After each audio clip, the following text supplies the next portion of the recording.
May 12, 2021. Joel 2:18-32. God's Word of Spiritual Renewal. Introduction. Joel 2:18-32. The prophet conveys the Lord's promise to restore the land and bless the people.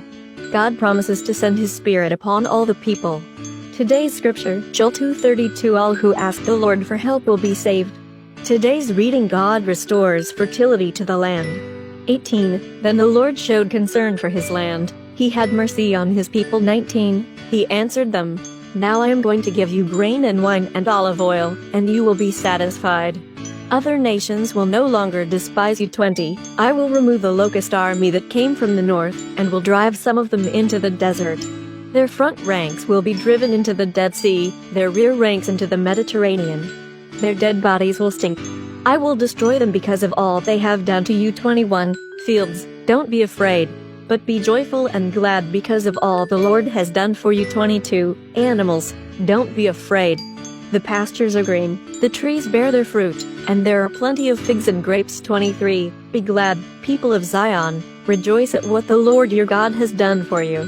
He has given you the right amount of autumn rain. He has poured down the winter rain for you, and the spring rain is before. 24. The threshing places will be full of grain. The pits beside the presses will overflow with wine and olive oil. 25. I will give you back what you lost in the years when swarms of locusts ate your crops. It was I who sent this army against you. 26. Now you will have plenty to eat and be satisfied. You will praise the Lord your God, who has done wonderful things for you.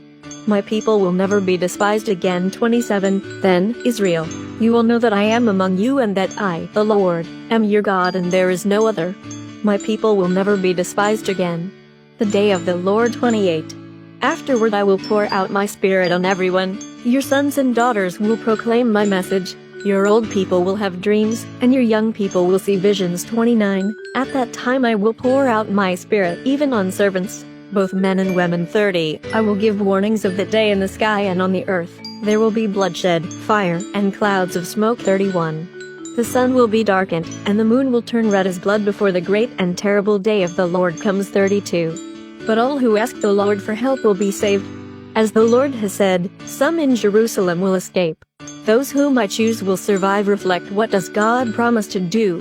Verses 18-27. In yesterday's reading, the day of the Lord was described as a dark and gloomy day. 2:2. In today's reading, how is the day of the Lord described? Verses 28-32. In what ways has God's Spirit impacted your life? What does today's reading teach you about God? Let's pray. Almighty God, with a joyful heart I thank you for your blessings and rejoice because of all you have done for me. Thank you for the gift of your Holy Spirit. Empower me to proclaim your message of love and mercy. Amen. Tomorrow's reading, Acts 1:1-26. Jesus is taken up to heaven.